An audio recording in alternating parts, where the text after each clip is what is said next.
Welcome to Softcore History.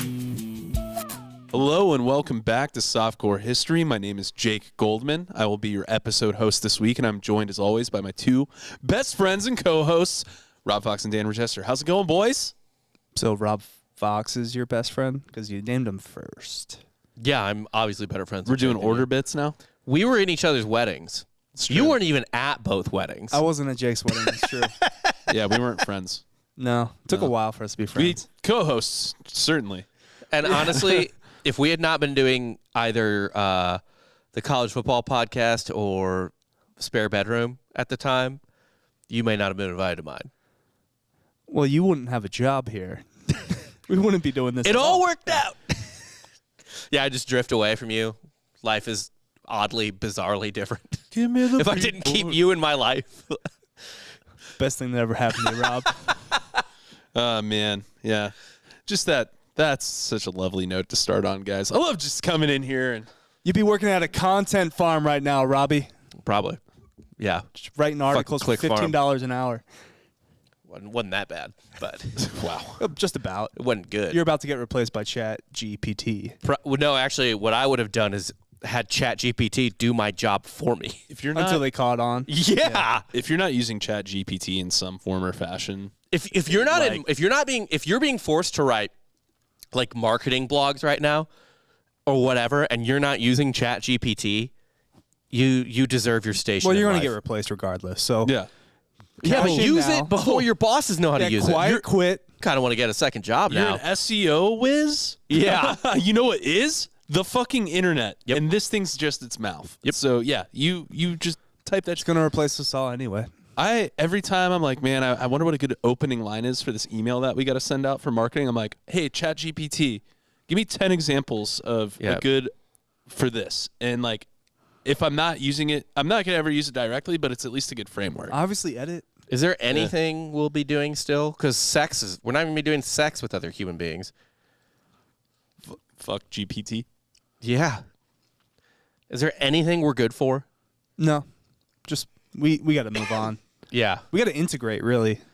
We got to become cyborgs. Cyborgs just push the singularity further. Mm-hmm. Pretty much. We have to have babies with Chat GPT. And that's the whole end in the Mass Effect video game from back in the day. What? Didn't see it. You have to integrate with like synths, and we just have to all become one. Yeah, that's the singularity in a nutshell, really. Mm-hmm. It's the blending and combining of Let's just get there. Natural intelligence. Cure death, baby. Hey, I mean, is it though? Is it curing death? Eventually, like the heat death of the universe has to happen, right? I think by also, the time death is what creates life. Is it? Being able to die gives you the ultimate enjoyment of life, no? Does it? If you just, I'm going to live forever, that would suck. Who cares if life is a pond or a river? You know what I mean? Does the water have to flow to exist? What if it's an ocean? Well, ocean flows. Oceans do flow. Yes. Oceans move around. I know, but it's much bigger. What? Perfect through line. Really derailed that. Yeah, anyway, how's your weekend, guys? Yeah, did you have a good time? Whatever. We already talked about this on the Patreon. Oh, yeah. So if you're a Patreon subscriber, speaking of which, you could hear the worst go to conversation. patreon.com/softcorehistory. You get exclusive content, one extra episode a week. Rob, Watch along soon. Rob sometimes does blogs if he's not busy. And not that we are holding you to that by any stretch, but you also get 20% off on the softcorehistory.com store. Mm-hmm. If you're a Patreon subscriber, use code SOFTY. Yeah. Dan, you need to send me those emails too for the new feeds. You just can log in. I don't have the login info. It's pretty easy. It's the password for everything. Oh, okay, gotcha. Yes. Cool. We don't do that at all. We don't actually have the same password for everything we do. Our banks, everything, yeah. It's, actually, the bank does not. The bank account does not have that. Good. I made sure of that. That's the one that counts. Yeah, the one where the money goes? No. But the Patreon, and we'll be doing, we have to have a meeting about that this week in terms of picking out, but weekly or bi-monthly watch-alongs of historical movies and shows and stuff like that. History content. Yeah. About history content. Yeah, we're gonna watch The Tudors. Are we watching The Tudors? At some point we will. Why wouldn't we? Just a choice episode. Have you seen The Tudors? No, I haven't seen it. I've heard a lot about it. I don't know how Patriot? many like. We did the Patriots, so it's got to be as close to reality as that. I love that. Yeah. That's where we set the bar. Then that's great. Yeah, it is where we set the bar. But I will say the main thing about the Tudors that I think is historically inaccurate is that there's no way that in the actual not Victorian, Elizabethan. It's a little bit before Elizabethan, but whatever, England, that the tits were as rocking, as in the Tudors. You do see Natalie Dormier topless. She's a fan fave. Oh, that's Marjorie. Yeah. Okay. She was. Yeah. She could, in fact, get it. She plays Anne Boleyn, I believe. Oh, okay. Well, yeah, no, I mean, I've been wanting to watch it for a minute. I've heard really good things, but yeah, we'll definitely catch up on some more But content. that we'll do like Band of Brothers again. I think I want to lead off with Apocalypto because you haven't seen it. Yeah, And it's so I'm good. actually here for Apocalypse. And then you want to do like 4-hour movies like Pearl Harbor. Oh, I do want to do Pearl Harbor. I at am some going point. to fucking hate if We we have to be do on that. like mushrooms or something. It would be the whole trip. I That's don't wanna fine. spend an entire mushroom trip Looking at on Ben fucking Affleck. Pearl Harbor. Yeah, you do. No, I don't. It's a beautiful movie. cool. Gorgeous. No, like visually, it's beautiful. Sure. Cool. Also, the love story is beautiful. It is beautiful too. Yeah, I mean Kate Beckinsale is beautiful. What was the dumb? Josh Hartnett's beautiful. He is. Didn't they make a music video around the Pearl Harbor movie No. too? Didn't someone do that? No, Faith Using Hill had a clips. song, but it wasn't like that big. Okay, gotcha. Well, anyway. I've seen it because I had it on DVD and it came with the DVD extras. Sweet. And who didn't love Faith Hill? Mm-hmm. Yeah. Everyone loves. I can't name a single Faith Hill song. Doesn't matter. I was a kid. I was in love with her. Is that I Hope You Dance? Is that her? I don't know. Who cares? Not yeah. the music. Her. Physically. Oh. She was my first crush when I was a child. I don't even know How what did that Faith Hill happen? looks like. Urban Philadelphia. I don't know. How does anything happen? You were scrolling to BET and you landed on CMT and the boner hit anyway. Listen, there was trashy country people in Delco There were trashy people in Delco. that listened to country. Okay, fair enough, I guess. Yeah. Yeah, fair enough. Well, anyway, go to softcorehistory.com or patreon.com/softcorehistory. Subscribe. We'd really appreciate it. Also, two other things. Subscribe to our YouTube if you don't. Yep. Please Just and thank you. Search Softcore History on YouTube. And please leave a review on Apple or Spotify. Spotify, super easy. Just leave 5 stars. Apple, we ask a little bit more. Leave a review. If Yeah. you can. Write it out. 5 stars and a written review helps us move up the charts, helps us organically grow. And then we get to work here and do this, and you get more things to Get listen more. Yeah. to. More free things. Help too. us achieve our dream of this being our full-time job, and we only record shows 2 months out of the year. Yeah. And we go write full- shows 2 months out of the year. So we work 4 months out of the year. We go like full Matt Stone and Trey Parker where they just cram. Yeah. Yep. Yep. And we will be insane for Yeah. doing it. But I'm yeah, just blackout probably drunk better for 60 episodes, days yeah. a year. Yeah. but hey, this week, guys, we actually I have an uplifting story. Dan said we had an uplifting story on the Patreon. Then he did an old Rob and did a left turn, talked about executions the entire time. His was sloppy. Mine are tight. Oh, tight ones. My left turns are tight. This one is Mine was a right turn at Daytona. the old Dale Earnhardt. Yeah. Oh, that's Yeah. another fun way to die. Uh, If you want to know what the Patreon's about, yeah. fun ways to die. But this week, we're going to be talking about a very special little soldier, Stubby. Stubby. I thought you were Aw. gonna say Tinker Tailor, Soldier Spy. No, I'm not trying to put people to sleep. It's the classic dad movie, or it's like dad puts it on 30 minutes and he's out like a light, and so is everyone else. Tinker Tailor Soldier Spy is the type of movie that if it had come out when I was in college, I would have been like, oh, I'm totally actually, it might have come out when I was in college. And I was like, I'm totally going to watch this movie. Like, I'm like a, film buff, like movie type of guy. And like, I would watch, that's the type of movie that even then I would have been like, I don't know if I can do this. Like Yeah. 30 minutes, and like, I don't know. if I I've don't know if I can do tried this. Tinker Tailor Yeah. Soldier Spy so many fucking times because everyone's like, this movie. And then I don't believe anyone's seen it the whole way You through. take the dive at like Movie Stop, pay the $4.99 Yeah. for the Although I used will copy. say, there is one movie I'll never forget for how aggressively boring it was, but I was able to power through just because of thinking about how much I was going to be able to sniff my own farts by telling people I watched it afterwards. What The Wind That Shakes the Barley. the fuck is that?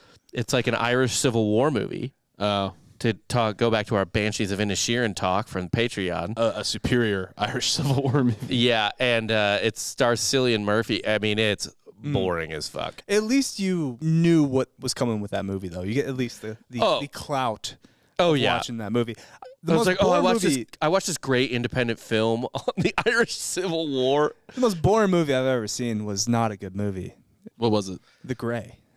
What was? With was that Liam the Neeson fighting wolves? Neeson fighting wolves. That was a bottle movie. That movie sucked. He filmed it in one patch of snow.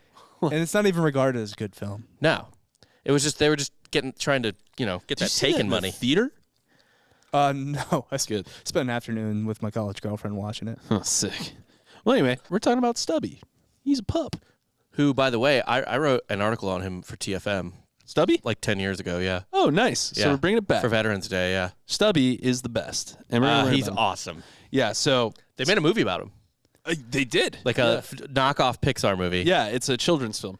They use Stubby also. We'll get more into what they use Stubby for now. But Stubby was a dog that was born in 1916 and is the unofficial mascot of the 102nd Infantry Regiment of the United States. Army. Yeah, fuck. I just wrote of the United States. No branch. Yeah.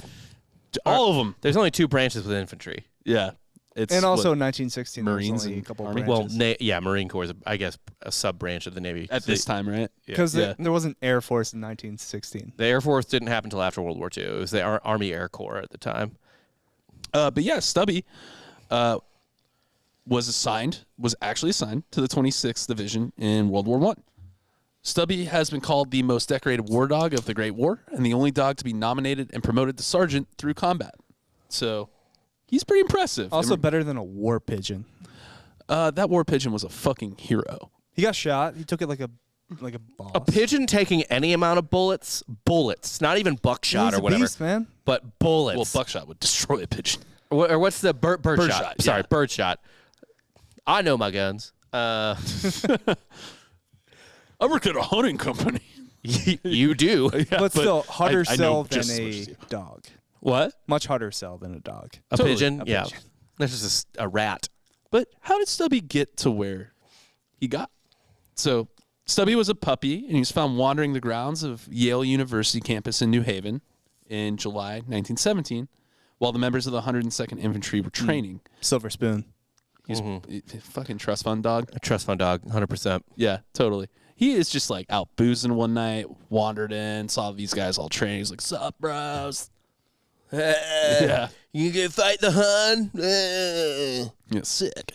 Well, he hung around the men as they drilled, and one soldier in particular, Corporal James Robert Conroy, developed a fondness for him. He liked Stubby. And Stubby's really cute, man. Stubby is also, just for anyone trying to imagine what he looks like, he's kind of like a Boston Terrier, but bigger, like a pit bull Boston Terrier I think, mix. isn't he just a bulldog but it's 1916, so he they're looks not normal? inbred into oblivion yet? Well, they didn't know what to call him because, like, Probably Boston, a mutt, I assume. he's definitely part Boston Terrier, though, because those dogs were becoming popular, and they still didn't know what to call them yet. Okay. It was a brand new breed, but also he was definitely bigger than what a Boston Terrier is now. He's like, he's about the size of a bull.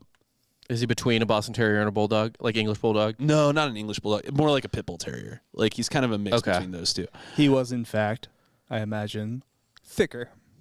He's a little thicker. But he wasn't huge. He's not very big. I feel like he's like 30 pounds max. He's not like some of these Boston Terriers you see now are like tiny. Tiny. Yeah, he's a little bit bigger. But anyway, James Conroy developed a fondness for him, kept him as a pet. Stubby became somewhat of a mascot for the troop, and he would bring up morale, and they taught him to do fun tricks while they were training. One in particular was... You get a beer out of the fridge? I don't know if he could. He probably could. He was a pretty smart dog.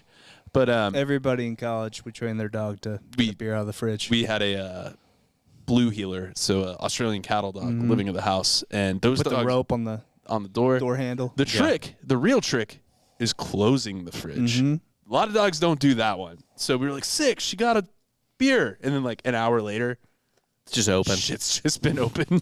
You're like, God damn it. No one taught her how to close it. It's key. Anyway, one of the tricks in particular that they taught Stubby how to do was salute superior officers. They thought it was cute. Like what? He just put his paw up He put his paw up by his head. by his. What is he doing? Nazi salute? No, he'd do like one of these guys. It's like okay. Yeah, he'd salute. I guess that counts. Yeah, that's cute. Come on. What are you, negging Stubby? I mean, yeah, negging the dog right But now. he wouldn't do that to other just infantrymen. I don't think so. I already like to imagine that he got drunk with power when he was promoted to sergeant. He's kind of like Lee Major in the later half of the war. He's planting bamboo underneath POWs. Yeah. Stubby's a real monster, actually. He's like, he's getting legs real drunk and then humping them. Ordering, like, and be like, I'm your superior. Just sit there. I'm going to nibble your ankle a little bit. I could help you rise up the ranks, too. But it's just the leggy. God, if you had to answer to a dog. He outranked people. So Yes. Yeah. When it came time for the 102nd to ship out to war, they didn't want to go to war without their mascot. So, of course, James Conroy, not wanting to leave his pet behind, hid Stubby on board the troop ship. I feel like this shit happened all the time prior to, like, if not Nam, Desert Storm. Where it's People just brought like, shit in. People just brought all kinds of wacky shit with them. Also, 20 minutes into the trip, they're like, oh, no, guess we're bringing the dog. We're not turning the ship around. Right. No. Just like throw it overboard. Like, this is what happens when there's not discipline. Yeah. In the fucking army. Baxter punt. Just off the boat. No, so my Hitler take's going to be a little different for this one. Okay.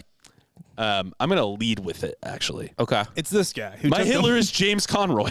For bringing his dog to For war. bringing his pet to fucking war, dude. And by the way, this is the infantry. As you will learn, they're not just this. This isn't logistics people. These aren't pogues. They are in the trenches. Yes. So James Conroy Corporal James Conroy cannot possibly think about leaving his dog at the safety of home. I actually think we should adopt this. Bring your child to war day. Bring your kid to work day. We're just like I'm a frontliner, and you're like a Navy SEAL. Yeah. He's just all right, clacking off an ISIS dude. Give him his little parachute. Yeah. We gotta. Actually, it'd be funny if you're like a drone operator and you bring your kid into work. Oh shit, that was He's a like, wedding. Take the joystick. Here Yeah, you go. Why do you think all those It's like a video weddings game. happen? This dude's just he's just glassing Yemeni weddings. Yeah. Fucking. That's all those mistakes. It's bring your kid to work. Yeah. So as they were getting off the ship in France, he hid Stubby under his overcoat without detection. Eventually, though, Stubby was discovered hidden amongst his stuff, I guess, by Conroy's commanding officer. Upon detection, Stubby popped out and saluted him. He did his little salute. The guy's like, "Oh, that little puppy can stay." That's exactly what happened. Yeah. Yeah. He was like, and the commanding officer was like, yeah, that's cool. All right, whatever. I'll allow it. He at least salutes me, right? Unlike some of you. I'm sure he probably had some He just promoted right there. So you're a corporal too now. You're equal to your owner. Yeah. You get the pay, though. He Don't goes on to share. outrank his owner. He does. It's true. So the officer allows him to stay with the troop. But here's the thing. Because he was allowed to stay, Stubby had to fight. Of course. He had to fight. And he's like, literally, like, if you look at a picture of him, 25, 30 pounds. I feel like he looks like the size of, like, Leo. Right. This is worst case Austin dog owner or any dog-friendly city. Right. Where everybody's bringing them to bars, It's a dog-friendly trench. restaurants. Yeah. It's a dog-friendly no man's land. Actually, no, Stubby might just be a Boston Terrier. Here's a picture of him. That's pretty much just That's like 20 pounds. Yeah, that is a tiny dog. Maybe 15. He is not big. Yeah, but I mean, a landmine's still going to blow him to kingdom come. He's not losing a leg on a landmine. No, he's going 1,000 feet in the Yes, fucking he's getting sky. launched to the moon. Yeah, I know. That's what I'm saying. Like, he's just disintegrating. Special orders drafted by the commanding officer of the troop allowed Stubby to be able to participate in the frontline combat. So Stubby's a war dog now. There's just all these in people that the are like, worst oh my war." God, why is that dog here? And they're like, no, we have orders. He's allowed to be here. And they're like, that's beside the point. Could be beneficial, though, where he would sniff out the gas first before it comes out and he could just run away. Actually, Clever He'd be like, boy. oh, You hey, are- animals always are the first indicator that shit's about to hit the fan. Follow the dog. you are on the right pace, my friend. You're hunting the right So trail he is here. useful. He's extremely useful. And we'll The get those canary in the coal mine. more ways than one. So Stubby served with the 102nd Infantry Regiment in the trenches in France for 18 months and participated in quite a few little skirmishes. He entered Did combat. he get his own little gun? He That didn't would be have a funny. gun. If they just taped a pistol to his back. They just mounted a little gun on his Yeah. back. Little Every time he Stubby. barked, it fired. Don't get him excited in the trench. Right, though. right. Yeah. Like, shh. Don't throw the ball. He's gonna bark Yeah, it. his pistol's on. Be quiet. Shut the fuck up, Frank. Stubby's in. Or he had a little rope that connected to the trigger that he would just pull on. He's that'd be rad. Just fucking ghosting Germans. Like, God damn, dude. A lot of friendly fire. Can you imagine just getting taken out by a Boston Terrier with a gun? It's the last thing you see on this earth. Worst way to die. Actually, no, best way. Hilarious. I'd be fine with it. Because he comes up to you, you're like, oh, you go to pet him, and Bullet in the stomach. I mean, even Lights you up. if that if that happens, even if you go to heaven, it's hell because people know how you died. You got And killed. that's the first thing that comes they're up. giving you the business. I like to believe if there is a heaven, everyone's there at the same time. It doesn't matter when you died. Like, people aren't waiting on you. Because So your kids are already there. Yeah, it transcends time. Right. It's the fourth dimension. So you get shot by Stubby, and you get to heaven. Stubby's there. just there. Yeah. Like, ha! How do you like that? Yeah. It's not heaven, it's Valhalla, and you get to fight Stubby every time. Stubby just, what is it? He, like, gets more perks, though, as he fights through. Yeah. You Stubby kills you every time, and then you feast with him. Yeah. He pours you a little beer. Yeah. He's like, sorry. So he entered combat on February 5th, 1918 at Chemin des Dames and was under constant fire day and night for over a month. So this dog is in the trenches being shot at, shot near. He's Shelled. He's getting shelled for sure. In April of 1918, a few months later, or 3 months into their campaign, the 102nd finally got to test their brass during a raid on a German position. While the troop was successful in the raid and were able to take the position, forcing the Germans to retreat, Stubby, unfortunately, was caught in the crossfire. During the scuffle, a group of fleeing Germans began throwing hand grenades at the 102nd trenches. What do you think a hand grenade would do to a Boston Terrier? Like direct hit? Yeah. The shrapnel is the terrier. Yeah. At that point, you just get a terrier bone in your thigh. Yeah, like honestly, it's making the grenade worse. It's like Because that's what they always say with car crashes, when you have a dog, that's always the most dangerous thing is the dog. the dog. Yeah, flying around in the car. Yep. Wait, really? That's fucked. Yep. Like, Killed. they're just going to kind of fly in, because obviously they're not going to wear a seatbelt. So you get into a pretty high velocity car crash. I've actually They're heard- going to go through you. Yeah, I've heard some pretty strong arguments for seatbelting your dog when we do our long trips. We have like a little cradle thing, but that's definitely not going to help. Well, your dog is big enough to, Behead me? well, I would say for a seatbelt to be around it. Yeah, I know, but it's like, how do you keep him in a seatbelt for 16 hours? Right. He's not going to be You got to happy keep about them in it. the back of the truck. Yeah. Yeah, in a that- crate. Oh man, I always feel bad for the loose running around dogs. I'm like, Both 35. I feel bad for both. Or the crate. Yeah, or the crate. It's Just the back because of I've it. seen them when it's like cold as shit too. Actually, you should also just never fucking fly with a dog unless it's absolutely necessary. No. Because unless it's in the cabin with you, there's a lot of ways that dog can die. Actually, even when it's in the cabin, they're often quite miserable. Yeah, they can't Yeah, but not equalize. dead. Yeah, they're not going to die. So like there's something that happens, like if there's any inclination that a fire could even start in the luggage hull, Yeah. there's a bunch of chemicals that get released immediately. Sick. And it will kill So the then you dog. go to baggage claim and you have a dead dog in a crate. Wonderful. They're like, hey, we thought there could have been a fire down there. And you thought airlines nowadays were bad. Wait till you get a dead dog. I just like I know people that fly with their dogs, and I'm like, why do you do this? Small ones that you can kind of put. Well, I've you done can it- have it in the cabin, like that's fine. But like, You know, I did it once with Leo in the cabin on my lap, and even that, like, he was shaking the entire time, like, fucking it's terrified. beyond comprehension. Yeah. Like, He doesn't know what's happening. It's loud as shit, especially for him. His Yeah. ears, I assume, don't pop. I don't know how that works. yeah. Well, like babies scream because their ears don't pop. Imagine a dog. Don't Yeah. bring a baby on a plane either. I did that. And I'm sure he did great. He actually did pretty good. Yeah. He only cried for 3/4 of the flight. Did you Everyone keep was him super underneath? cool about it. You What? kept them in the cabin. Yeah. Okay. Well, in the above. Yeah. Yeah. In the cabin, but like That's kind of selfish. In the though. overhead. yeah, in the overhead. You're taking Yeah.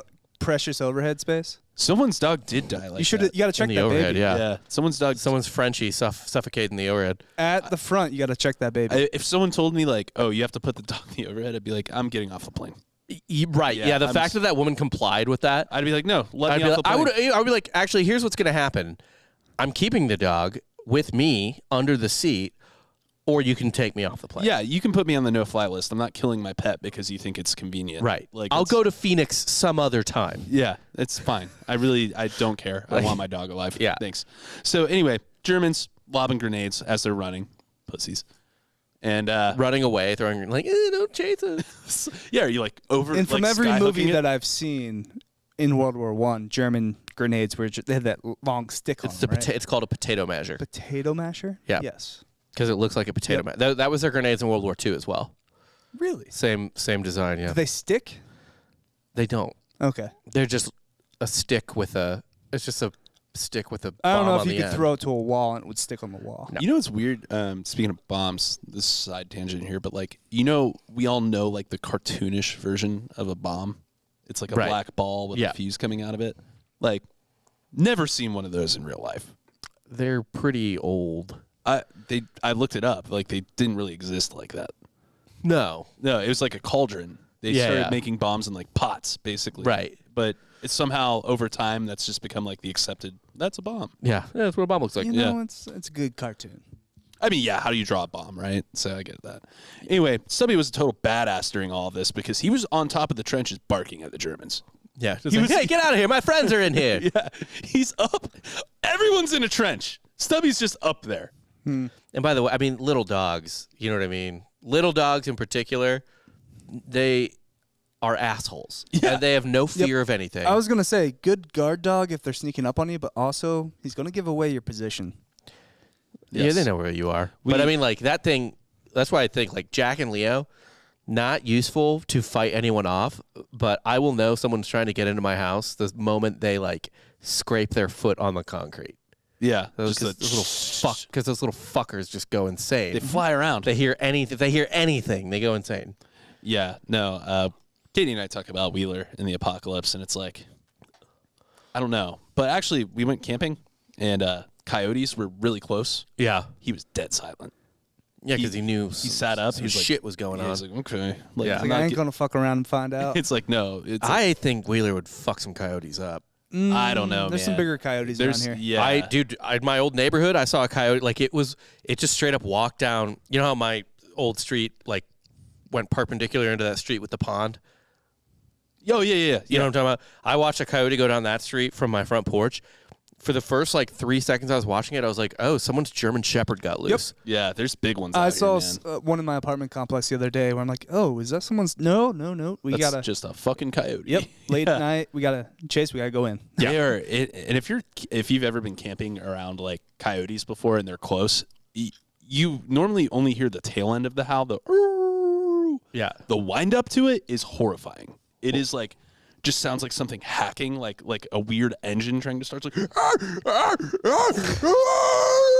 like and it's like a scream into that howl. That's but you only really fucking funny. You only hear it when you're Life is close to it. Dude, and Chaos reigns. they're all like out here. Actually, it's good and bad. The bad part about this is it makes them huge, I think. But the good part about it is that they might be less predatory because of it. But like, they're very well fed out here. Yeah, they're- off of a lot of like roadkill and shit like that. Oh, the amount of deer that get clocked out here by cars. Oh dude. my Or the God. amount of dead dog on the side of the road. Yeah, Oklahoma must have huge coyotes. just dinosaur coyotes. Got our road trip back. Me and Georgia's trip back from Arizona. I saw so many dead dogs on the side of the road.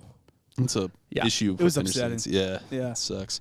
Anyway, so Stubby, unfortunately, catches some shrapnel to his foreleg from the grenades. And wins the Purple Heart. He never gets a Purple Heart. Boo! You get Purple Heart's when you get shot, though, right? It's any injury. Any injury? You could sprain your fucking ankle. You get a Purple Heart. I'm serious. Yeah, it wasn't like the whole thing John Kerry like fell on a fire or something like that. There's a lot of ways to get a Purple Heart. Yeah. And you can win more than one Purple Heart. You can multiply your Purple Hearts. Every time you're injured is its own Purple Heart. And I'm not a military guy, obviously, but like, isn't it seen as kind of like it's not seen inside the military community. It's not seen as like a cool thing to win. I don't know about that. I've heard that actually. That It's wouldn't kinda like surprise me. It's like the loser's badge, basically. It's yeah. like, oh, you got Yeah. hurt, pussy. You got shot, you fuck. Yeah. Why are you so bad at war? You get it when you die, too. Oh, true. So I always say that to those people.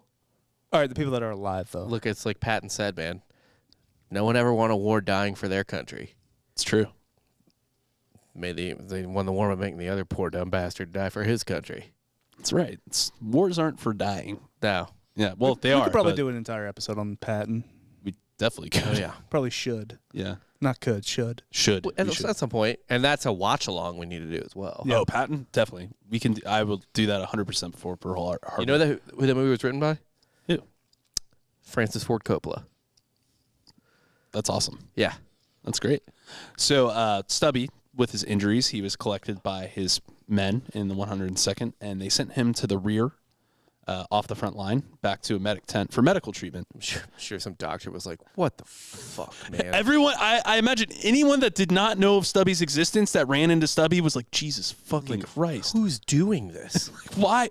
And we're going to get into that question in a minute, because that's a very fair question. The first time, you're like, all right, I mean, it's hurt. I'm going to help it. But Keeps going back to the medical tent. yeah. So as he had done in the front, though, while he was recovering, they take him around to all the other soldiers, and they're actually getting a kick out of it. It's bringing up morale. So, like, Stubby actually did serve a nice purpose for bringing up the injured soldiers' spirits and, making them feel better, even though they were hurt in a terrible war. And that sounds like secondary, like, oh, wow, we made some people laugh, or, oh, we brought morale a little bit, morale. Like, It's important. It's hugely important. In a war like that, armies with shitty morale don't win wars. teams, it's all about attitude, man. PMA, positive mental attitude. I mean, usually the shitty morale is tied to the fact that you're not going to win the war already. It's like when you're working at a shitty place and everyone's bent out of shape, and you're like, well, this place isn't ever going to succeed. Right. Because everyone's already pissed. Yeah. So, yeah, unfortunately, when he recovered from his wounds, Stubby had orders. He was sent back to the I hope that front the lines in the trenches. officer that fucking was like, all right, he can stay, was just like, but this is legit, and is just like writing him orders. He's like, you're due back at the front lines at this time. I think that's kind of what's happening. Like, to a degree. It's like, no, I made him, he's part of this, man. Yeah. Like, just like, it's such a catch-22 moment. Like, something that would... Somebody's at his hospital bed just reading his orders. Let's do a sketch where a Stubby's great grandson in Vietnam is like committing war crimes. It's like there's just it's like the scene in Platoon where they're leaving the village they lit on fire, and Stubby's just like leading the way. Yeah. Stubby's just like shooting heroin in Ho Chi Minh City. Yeah. Or Saigon, I guess. Just fucking prostitutes. Yeah. He's like, yeah, you got to squirt some lime on it to make sure it doesn't burn. Anyway, in a battle a few months later, Stubby's in the trenches this whole time, but in a battle a few months later, Stubby was injured again by mustard gas. Of course. I guess he wound up breathing in some when they got gassed in the trench, and he got sent back to the medic tent again. I don't know how you treat a fucking dog for mustard gas. God damn, you're back. Yeah. What do you do? Just like take like a billows and put it in like one nose? Yeah. Like Just like let's a little pump that mustard gas out. like a bike pump. Yeah. Just like, yeah, I have no idea. Didn't they make him a gas mask? Yeah. He's back in the medic tent again. Sorry, this is like our early episodes where we all would read each other's stuff, and we're like, "Oh wait, are you about to tell the part?" Yeah, This is just you. Yeah, I know he wrote a column on it. but I didn't realize that. I've written about it before. I'm sorry, I haven't seen the movie though. But like again, he gets back to the tent, the medic tent. And he's bringing morale up. He's They're back like, from "Man." mustard gas injury. Why aren't they just keeping him in the tent? I like that it's great for morale that this dog keeps getting wounded. He's one of us. Yeah, He's one of us. He's felt the fire and fury of war. it's like you take a dog that it's like, man, we need to bring up this ER is pretty grim tonight. Find a dog that got hit by a car. We'll treat him here. Honestly, though, if you think about it, like if I'm laying there, I just had some injury, and then a dog rolls in and he had the same injury. Yeah, And it, like, if I was a commanding officer, I'd be like, see that? Maybe this is See where the that? phrase, like, he's got dog in him. He's got that dog in him. Maybe that's where it that comes dog from. is actually kind of not really, but What's my place? sports will come up later. Yeah, so after he recovered, instead of, just chilling with the injured guys to improve their morale during the rest of the war, the unit and the commanding officer sent him back to the front Well, lines. he can't just sit there and be like, ooh, it's fun in the hospital tent. Let's stay here. He's got to inspire them to get back on the lines. Right, I think that's kind of what it is. It's like, if this dog can handle this, Right, if this you can do it too. There's probably a lot of times where it's like, someone's like, you afraid to go to the trenches? I take my gerbil to the trenches every day. That thing's fine. You gonna let a gerbil outman you? I take this 15 to 20 pound Boston Terrier. Yeah. I take my pet. I would probably be like, fuck. All right. It's sure, man. God damn it. You and your guinea pig. Fucking Got me back to the front lines. just squeaking. Not even worrying. Stubby's just giving a speech to the whole unit. Oh, God. He's so inspiring. Anyway, he returned to the front lines with a specially designed gas mask to protect him. Because the mustard gas was such an ordeal for Stubby, coming back to Dan here, he learned to warn his unit of mustard gas attacks and could detect trace amounts of mustard gas left in trenches, too. Fool me once. Yeah. So, Dan, nice call, man. You called it. He's got a really keen sense of smell. Well, again, it is the worst war. It is. It's up there. What do you think the worst war is? Well, it depends, right? Like, man, there are a lot of instances of the Pacific in World War II where I don't want to touch that. Nam also. Oh, what, 731? I mean, just in general, like in the places you're serving where it's raining constantly. Yeah. There's like venomous snake. I mean, like, look, we did a whole episode on Japanese people that retreated into a swamp and were eaten alive by alligators. Mm-hmm. Crocodiles. And We did? Or crocodiles, yeah. Was I not on it? I don't You know. were. Oh, man. No, it was me and Boosh. Oh, was it? Yeah. Okay. Okay. Don't know why I remember that. I didn't. Yeah, no. I mean, we do The Pacific Theater in World War II was a fucking nightmare. Well, yeah. I mean, I guess the humidity and constant rainfall thing makes sense, too. Because, like, when we watch Alone, Yeah. the show, like, they first start on Vancouver Island, which gets, like, I think it rains, like, 300 out of 365 days or something like that there. And no one can start a fucking fire. Right. Because it's just wet. You can't build anything. Yeah. You can never be comfortable. Your clothes never dry. Yeah, honestly, Vietnam And sounds even like a fucking nightmare. beyond that, like the bugs and the wildlife. Yeah. And I'm not just talking about like, oh, scary spiders and there's a fucking cobra. Like the mosquitoes, all the blood-sucking things. Like, dude. it's just fucking every level of it. I think about, like, if someone invaded, like, northern Florida or, like, the Everglades or something like that, it'd be like, man, have it. Good luck, yeah. Also, just, do you want to, like, do you want to defend that either? Like, God. You nightmare. Defending it would be easy. Yeah, come. Yeah. Come and get us. Yeah. We're True. safe. Yeah. If it's not the monitor lizards and the pythons, it'll be the alligators and the fucking iguanas. I don't know. Anyway, Stubby kind of served as a utility player at this point now in the battlefield, and many soldiers were happy for his presence on the front lines at this point. He actually brought him around back on the front lines too, because they knew they were kind of safer with Stubby around. He was able to locate wounded soldiers in basically the no man's land between the trenches. Again, he had a keen sense of smell and could find wounded members of the unit and alert nearby medics of their position with his barks. So, serving like a real medic purpose, actually. He's doing real war. Also, low man wins, right? He goes out to the no man's land. Yeah. Can't really see him. He's especially getting at through the dark. I don't wires. think anyone's looking for a Boston dog? Terrier. Right. Yeah. No one's looking for The the Germans terrier. are going to light him up, right? Yeah. Like, Well, you have to remember too, like if you shoot You're giving away your position. and you will get shot back at, yeah. Yeah. Which so you why would you waste that on a dog unless that dog was doing something like legitimately serious? Like, if he had a bomb on him. Right, when right, he was right, right. coming, Exactly, Yeah. yeah. But that's not what Stubby was. No. Conscientious. and he wasn't like a vicious dog, so. Hold. Okay. Yeah. Another benefit of having Stubby in battle was that he could hear the whine of incoming artillery shells before humans. that is like even more than the mustard gas. That is like the number one thing. They were probably so stoked about that. Yeah. Because I mean, you're sitting duck. You're in a trench. Right. And artillery is a huge part of that war. It's one of the worst parts where, other than the gas, of course. No, I think the artillery is the worst part. Yeah. The whole reason there's trenches or anything, I mean, it all comes down to the artillery. The artillery, they didn't call it bullet shock. Yeah, shell. They called it shell shock. Which Like, I gotta imagine.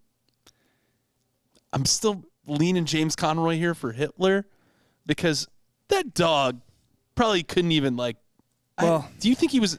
No, I mean, I don't think he's Hitler. This dog, look, if Conroy doesn't adopt this dog, They might it have gets, died, actually. It gets run over by a car 5 weeks later. Yeah, New Haven. By a Right, Model yeah. T. Yeah. Just some Yale kid. Right. Just crushes him. Oh, shit. Sorry, Stubbs. Yeah. I mean, it was a stray, right? Yeah, he was just a stray dog that was hanging out at Yale. There's a lot of fucking strays, I'd imagine, back then. A lot of strays now. There's plenty of stray There's a lot of dogs. strays now. Fucking when we were in Roswell, we saw a whole pack of stray dogs. Just different domestic dogs. Yeah. They were all just no rhyme or reason, just different types of dogs together crossing the street. Sure. Roswell sucks, man. Roswell does suck. Roswell's so terrible. Anyway, yeah, so he learned to hear the whine of the incoming shells before him, and so much so that the unit learned to discern his bark that was alerting them about it. So he had like a special artillery bark, I guess. Yeah. And they would just be like, shit, get down. That's like, Like, mustard gas. like how? He's just fucking blue. Yeah, I can hear. Yeah, and then he's like, I can hear. Yeah, it's Blues Clues. He's like, I can hear the barbed wire rustling out in the distance. There's Germans coming. That's like, No, like they learned how to understand what he was saying. Yeah. Though, out there. And what is it, boy? What is it, boy? Artillery? Mustard gas? Speaking of German which, spy? What? Lassie can suck my dick at this point. Lassie can't hold Stubby's fucking jockstrap. Right. It's Stubby's not concerned with Johnny in the well. No. Johnny got himself in that well. Johnny's safe in the well because the Germans are launching another artillery barrage. Keep Johnny in the well. So one truly incredible story was that Stubby was actually able to apprehend an enemy spy. So I'm probably going to pronounce this wrong. You smell like schnitzel. In the Argonne? Is it Argonne? Oh, yeah, Argonne. In the Argonne, Stubby sniffed out a German spy that was hiding in the woods, which is the Argonne. Yeah, the Argonne forest. The Argonne very forest. thick, very. Yeah, so he was able to sniff out this German spy that was hiding near the unit's camp. And what did he do, Dan? You were saying he wasn't vicious? I guess he attacked. He latched onto that German's ass. Just right onto his butt. War changes a dog, you know. It's like, I've been gassed by you. He's probably like, you're the motherfucker that gassed me. Right. Yeah. He knows. It's crazy, though, too, that he knew that that guy was bad. Like, he just knew. Right. That guy's a German. They must have shown him uniform and taught him stuff or something like that. Maybe a smell? I don't know. I don't know if they did. He might have just been a They really mentioned that smart they dog. taught him to salute. They didn't mention that they taught him the difference between a fucking German and a fucking American. I know, but he knew. He And knew what if that. he was just like anything that's not American? He's like biting French wieners off. And they're like, no, Stubby. Wrong side. Right, they're good. They're good. Yeah, yeah. Anyone that's like an off-white. I Like an imagine Indian unit serving with the British military. Stubby's just going banana. They're like, I'm gonna hold him. They're like, Stubby, no. he's not like this all the time, we promise. Yeah. We don't hate you. No, I think probably what happened, and this is just my theory on it, he is really keen on sense of smell and hearing. And so he's probably stressed out because he understands Yeah. what's going on to a degree, like he's in danger constantly. So he probably knows when something's up, Right. and he probably smelled something he wasn't used to, went to Mm-hmm. find it, and saw someone being sus. Yeah. Well, had their trenches been attacked yet at all by Germans? So you know the difference between a German smell and a American I smell? don't know how close that the they- Germans had gotten to their position. He would probably know a different smell, though. Or somebody that would kill a German soldier, bring maybe a piece of the clothing back, put it in front of Stubby's nose, and then smack him. Right. Yeah. Like conditionally train Yeah. him to just like Pavlovian response to Smell that this, smell this. Bah! That's Smell right. this sauerkraut? You Yeah. smell this? Yeah. Schnitzel. You smell this? Anyway, being surprised by the dog, the spy fell to the ground, and Stubby was actually able to pin him long enough to alert the nearby 102nd soldiers. Pin him. This is the ass? I don't understand this part. This a is the tiny only German You just man. pick the dog up and throw it. I don't understand how this part happened, and it might be the only embellishment of the story. Perhaps this German soldier had given up. Maybe People, yeah. he's like, He's like, this is the last straw. actually, you're in this insane trench warfare, and then a tiny dog, just bites your ass. And you're Right. like, what the fuck? Man, fuck this. It's 1918. The Germans know at that point. He's just like, no, stop, don't. Yeah. Oh, the dog's got me. Don't. He might have been getting off to it. Yeah, he might have been into those germs. Their rations were low, including process. Yeah, So maybe he's just like, a dog? All right. anything to feel again. Yeah. So this action actually led. Cot. wasn't a cot. Yeah, there's a dog on top of him. It's like, cot. Das Dog. God. What is this? All Quiet. All Quiet on the Western Oh, I Front. The haven't potential watched it yet. Best Picture winner. Really? It is good. It's the most Golden Globe nominations in like 2 decades. Huh. Is it that good? It's pretty good. I don't think it's that Do you good. think it's because of the war going on right now? Maybe. Yeah, maybe that has a little tinge of like, oh, For the war as Hollywood hell. Foreign Press, that would make sense. Yeah. That opening scene though is very good. It's very good. Anyway, this action of capturing the spy led to their unit's commander nominating Stubby for the rank of sergeant, which he got. So we are talking about Sergeant Stubby from here on out. It just sounds better. And he now outranks his owner. He outranks Corporal James Conroy at this point. He gets better pay. Well, But who's getting the pay? Stubby. He's blowing on prosts, dude. Goes to a bank account. Yeah. He's fucking poodles on leave. Oh, French poodles. Yeah. He's like, man, gotta get me to Paris. Yeah. They're just paying him in Nazi, or I guess German bones. Right, Just yeah. fucking kraut bones. Yeah. They're not Nazis yet. There's no bad guys. I know, I Yeah. said German. Yeah. There's no bad guys in fixed this it. one. It's a dumb. Everyone's rich- a bad guy. It's a trust fund meat war, Yeah. basically. Actually, so during the skirmish though with the German soldier or spy or whatever, Stubby found the spy's Iron Cross medal that was on his person, which I feel like you wouldn't want on you. Well, he's already dressed like a. Oh, so was he dressed like a civilian or something? He was a spy, so yeah. he might have been in an American He was uniform. like, oh, I'm just camping here. Yeah. I'm just a guy. I just like to camp near the worst war ever. Right, yeah.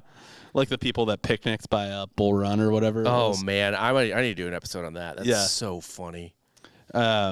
So yeah, he found the Iron Cross that was on his person and held on to it, and Stubby was actually allowed to wear it as part of his uniform going forward. So he's rocking like casualty pins from other people. Let's go. Yeah. He's taking trophies. He's taking war trophies. It's kind of rad.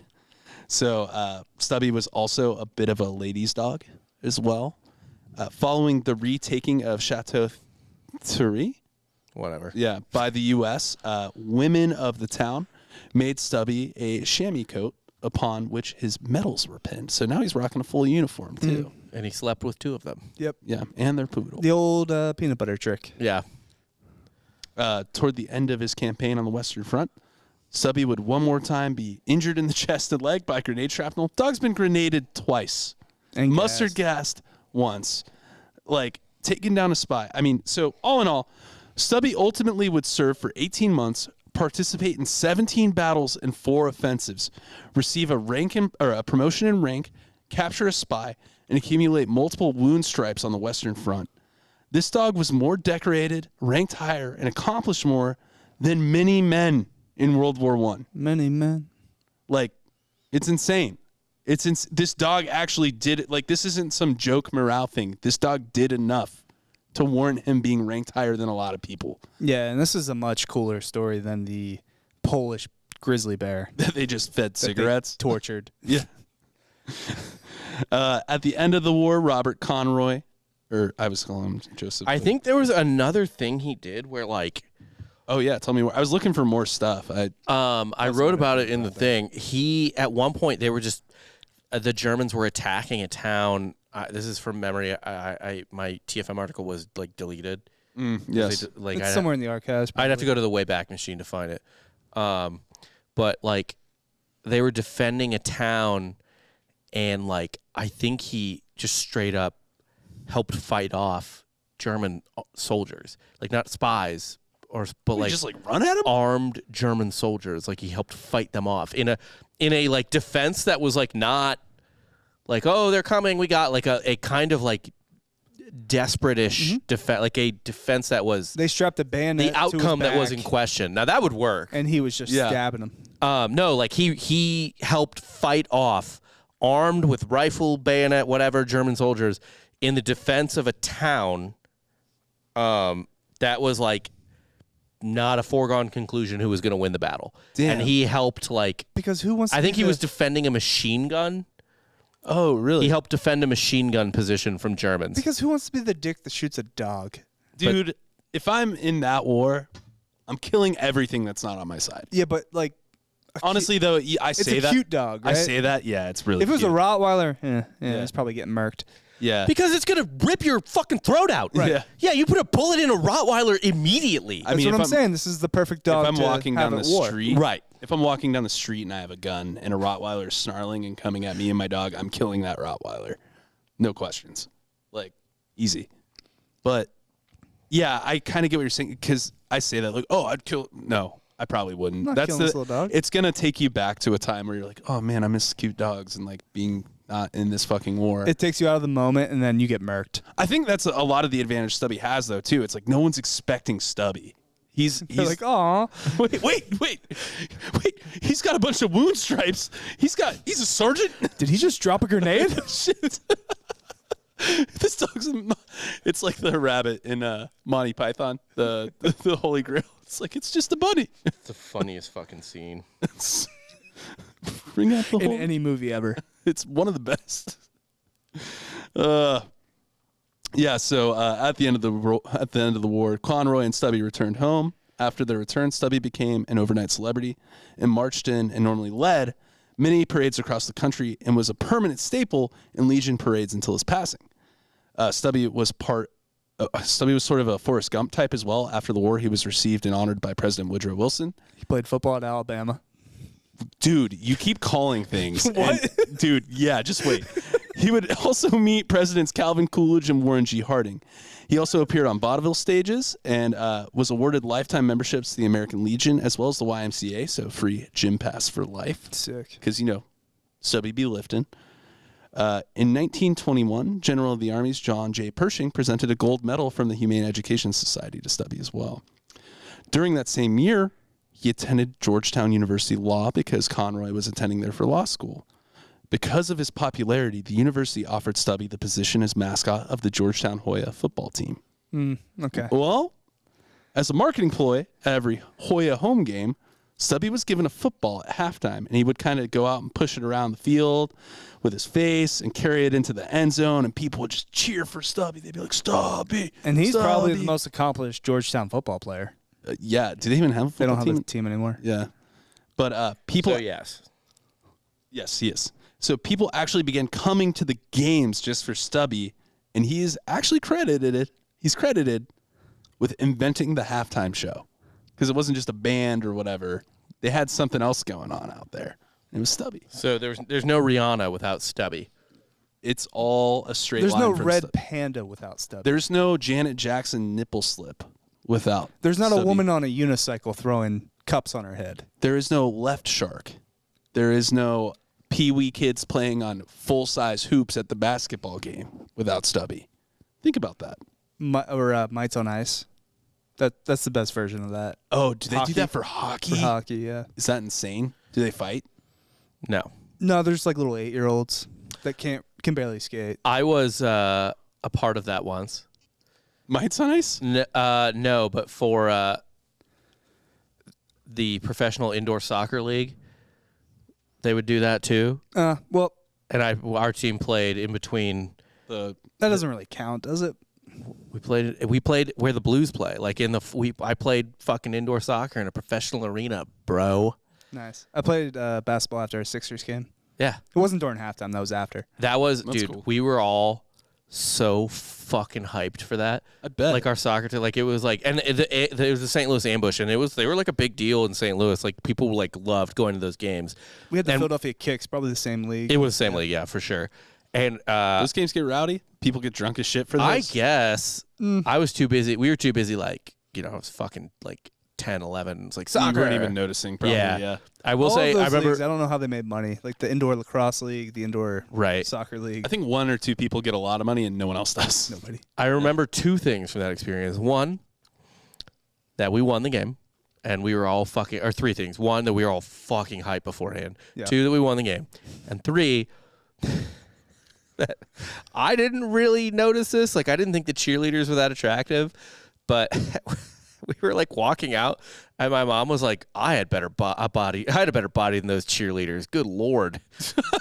Like, my mom was like, those cheerleaders were disgusting. I mean, I imagine it's a crowd similar to Philadelphia's Wing Bowl. The all-you-can-eat wing competition. oh, man. Hell yeah. You guys just have a guy eating chickens out there now.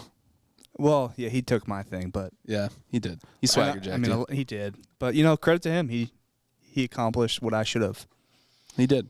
He ran with it. Eating a rotisserie chicken for 40 days and 40 nights. You watched. How could you not do that? That's so easy. I did it. I just didn't, document it. You weren't clocking it, and that's dumb because Is it a whole rotisserie chicken a day? A day, which is easy. It's That's not hard super to do. easy. It's not hard to do at all, especially if you're I doing just did it. That's Like, also like Not the by cheapest effort. way to live. You're spending $7 a day on food. It's great. and a ton of protein. Like Throw some rice in, you're fine. people talk about keto so hard. Literally, just go get a rotisserie chicken. And so, every day. you know how I was like 230 pounds? Yeah. That's how I lost all the weight. I just... You weren't doing a rotis. I remember what you were eating at Grand X when you were doing that. It was enchilada or like fajita, not fajita, enchilada chicken in like a plastic tub. It was shredded chicken. Yeah. Like but I evolved into the... but I remember I would just watch you like microwave a plastic tub of shredded chicken. Dude, the least every flavorful day. chicken. And I'd be like, you're just eating that Driest thing of chicken? And you then were like, I threw some hot sauce on it. Yeah. You have to. Sriracha. You have to do that. That fucking tub of shredded chicken is the least enjoyable way to consume chicken. But then, like the last 2 years at Grand X, I think I just evolved into rotisserie chicken and guac. I go to HEB, get a rotisserie chicken and a thing of guac, and I would just dip the chicken in guac. yeah. I just remember Kayla one time. She got beef jerky for the office, and you ate it all in like 3 days, Yeah. and she lost her mind. Yeah. Yeah, it's great. She hated me. Well, she wasn't great at her job. Did you have to be good Was at there your any job? office No, manager? but I will say this: like I would go up to her multiple times. I'm not even trying to talk shit on her, just on her how well she did the job. I don't think she does. I don't think she does. Yeah. Zero chance. But I would be like, hey, I was like a senior member of the staff, and I would be like, hey, we need like more paper, and she's like the office manager. She orders shit, or like, hey, can you get like just like some extra like cold brew or what are those Starbucks shots or whatever, like just, and like literally it's like, hey, can you order some extra stuff please? Like I would say please and shit like that, and she would look at me like I was like asking her to like scrub. I was like, hey, I diarrheaed all over the toilet. I need your dumb bitch ass to go in there and scrub it out, slave woman.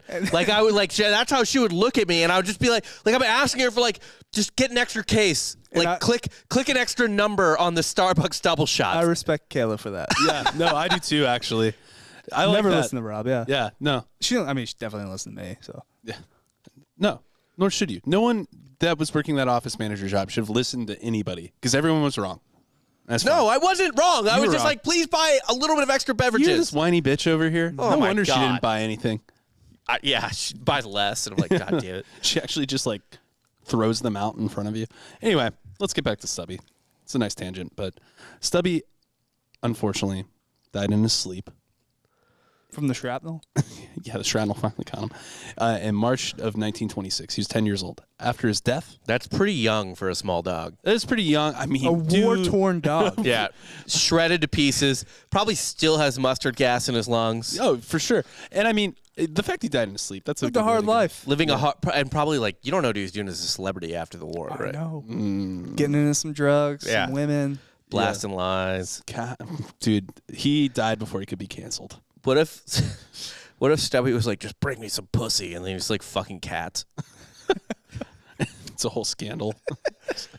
He's going to speakeasies. He's like, I just can't get enough pussy. But he's like, He's avoiding. Really gross. can't fuck cats, Stubby. You're not a Prohibition. cat. He's running alcohol. Oh, come on. Can't you be more progressive than that? Yeah, it's like, no, there's only two things. Humans fuck humans, animals fuck animals. Doesn't matter what the animal is. Yeah. And some of you do it to us, and I know about it. Yeah, I've seen it. I talked to those sheep in France. Stubby's going to like jazz clubs. Oh, Doing yeah. heroin. Yeah. Doing heroin. He gets photographed with a black guy. Actually- People are upset. Travels with Charlie is actually just Travels with Stubby. He's with Jack Kerouac. I don't think that era is correct at all. But, yeah, after his death, he was preserved via taxidermy. Conroy later presented Stubby to the Smithsonian in 1956. Yeah, you can his see Stubby taxidermy is now. not great. It is a bad taxidermy. You can see him now. You can go see him, yeah. It's not a good taxidermy. It's not, the picture, he's so cute. Taxidermist good in the 20s. No, Stubby they got weren't actually. Actually, if you no, they weren't. He's actually an example of the best What's the taxidermy in the 20s. what's the museum in New York where they have like taxidermied animals? The National Is this Museum a of- natural history? Museum of Natural History. Maybe that's it. I went there when me and Courtney went to New York a couple years ago, and like I was walking around it, and I actually understood it in the context of it would make sense to me why you would want to see this if it was like, you know, the 1890s or the 1910s, 1920s, and maybe you don't have these in a zoo. Maybe you don't have a zoo, but like it was like 2018. All right. Yeah, shit. And it was Shit's just 100 years old. And it was just a dried out lion from 100 years ago. And it was fucked up to look at. Like, it was upsetting and bizarre. And they just need to throw it away. It was just the Penn State Nittany lion costume. Yeah. Oh, my Kind of, God. yeah. Like, it's just these, like, beef jerky lions that are just, like, behind glass. It's fucked, man. Okay, so this is Stubby alive. Stubby alive. We got to do this for Instagram. Stubby taxidermy. Do both.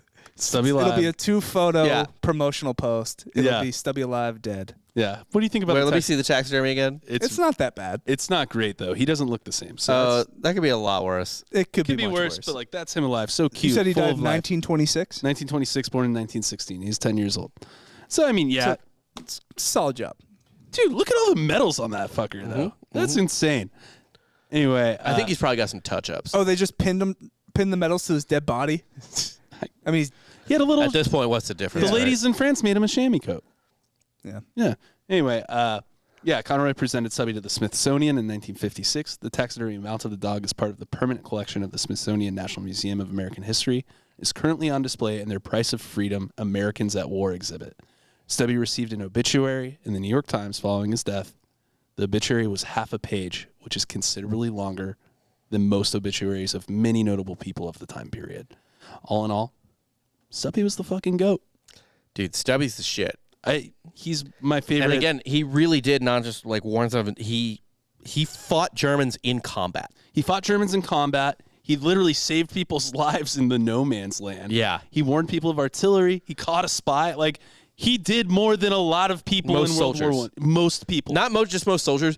He did more legitimately than probably 95% of the people who served in the military. Yeah. That's not to knock on you and your service. I'm just saying most people don't see combat. Most people don't see combat in a pretty even-sided war. Most don't get shelled Yeah. And I'm just saying, he did a lot. He did a lot. or wounded. He deserves all the accolades he got. You ain't been in no man's land? Stubby just like fighting people at the VFW. Just like, you bitch. He's hammered. You don't know what I called seen. in orders? He would have lived to 15 if it wasn't for the shitty VA, you know? The burn pits. Yeah. Oh, man. So what'd you guys learn today? Learned about this dog. I didn't know about him. Yeah. Pretty cool. Technically, I learned almost nothing. I know. That's fine. It's fun to revisit. I thought it was like, this is actually like a good lighthearted one for Yeah. me. I feel like normally mine Yeah. are like horrible, Yeah, lighthearted. mysterious Dead murders. dog. But he died in I his know. sleep peacefully. Peacefully. Yeah. I liked it. I learned that. Mostly peacefully. I relearned, because I did forget this, that people, the first halftime show was people going bananas over a dog just like nosing a ball around the fucking field. Boredom. And that's why they canceled Georgetown football. Yeah. They're like, this is more entertaining than Honestly, the product on the that's- field. In that era, that is better than a 3-2 game Yeah. where both teams combined gained like 90 yards. Yeah. Someone went 1 for 11, and it was a miracle that one hit. Yeah. Yeah. Yeah, man. I told Katie I was doing Stubby. I was like, oh, he's a dog in World War I. She's like, oh, God. I was like, no, it's a good ends story. good. It ends well. Yeah. It ends in no way you can possibly imagine. Yeah. The entire story is insane. But you are right. The owner's fucking Hitler. Bringing your dog to wars. I got to say, That's there's grim. really no Hitler other than Conroy. The only way that someone other than Conroy is Hitler is if one of the Germans that Stubby attacked happened to be Hitler. Right. And we just didn't know. Yeah, Hitler tossed Hitler that grenade took one while in the fleeing. ass, yeah. Yeah. I guess honestly, Conroy in the beginning is Hitler, no question. Toward the end of the war, it actually turns out Stubby might have saved a lot of lives. Like, Right. in theory. You know, he told them when to duck and cover. He saved them from mustard gas trace remains in trenches. Yeah, he didn't get drafted, though. Yeah, didn't really consent or even like. No, he got smuggled onto a fucking warship. Right. And saluted because that's what he was taught how to do. And the commander's Yeah. like, welcome to the big fight. But maybe that's what we need. Obviously, not necessarily trained dogs, but street dogs. Yeah, street dogs, Yep. A scraps. street dog is going to Tramps. survive. There is in Rome Total War, you can one of the units you can recruit is just war dogs, Hell yeah. and it's just a bunch of like Rottweilers that you can just send to attack. It's not a very good unit. Oh, I thought it was going to be a bunch of Jonah Hills. It is not War dogs. No. It's probably Rottweiler's probably better. Yeah. But you can send it to attack, and like if you just frontally attack an armed unit, not very useful. You know, they'll just spear the dogs to Right. death. But man, if you hit them in the flank or in the ass with those Rottweilers, Nightmare. they do some work. Hell. Another one you can do is war pigs, and it's just pigs that are lit on fire. They're grease pigs lit on fire. Do you They know- charge into the enemy. That was a real thing. Oh no, I was just about to say, do you know That's what the song's one of the, inspired by, right? do you know what one of the most famous uses of them is? No, To scare the elephant that Hannibal brought. Sick. Yeah, over. I want to do an episode. I'll have to really dive in, but I want to do a Hannibal episode too. Hannibal's a great read if you ever want to read on that. Yeah. Maybe not the greatest idea to try to go through little tiny mountain trails on elephant. He only made one over. Yeah. But people like literally killed themselves when they saw the elephant. You know that? Like people in the military, in the Roman military, Yeah. killed themselves because they were like, nah. the fuck is that? Yeah. They're like, they Which thought they had a is- demon. Which is weird though, because Alexander fought against elephants, Right. I mean, and Alexander was the most famous person like ever at that point. yeah, it's strange though, but like you got to think someone hadn't seen one yet. Or like, Oh, they hadn't seen him. yeah, they knew of them though. Again, we go back to, like I just said, in the 1890s. You know, it's like I'd never seen a lion before, so I guess this dried out lion will have. Alexander got around, though. He did. But I'm saying it's troops who had never seen elephants fought elephants to, like, I think a draw or something. They won some battles in India. They just, Well, can't really hold India. no. Anyway, I will say, aside from the Hitler thing, let's just say Stubby was in the fucking game. Stubby was in the game. Yeah. Stubby is the game. Stubby's a player in the game. Big player, not a pawn. Big player. Well, that's it for our show, guys. Again, check us out on patreon.com/softcorehistory, where you get an extra episode every week. It's only $5 a month. We really appreciate it. It helps us continue doing these things. Gets us closer to doing more of these things independently and doing this by ourselves. And we Please would love subscribe to our do that. YouTube. Yeah, subscribe to our YouTube. Rate us 5 stars on Apple and Spotify. Yeah. Leave a review on Apple. And if you want merch, softcorehistory.com. We should definitely do a Stubby shirt somehow. We should. Yeah, we should do a lot of shirts. Should do a lot of shirts, but maybe we'll revamp the whole store. We should probably do that too. Anyway, for Rob Fox and Dan Rochester, I'm Jake Goldman. You just got soft served.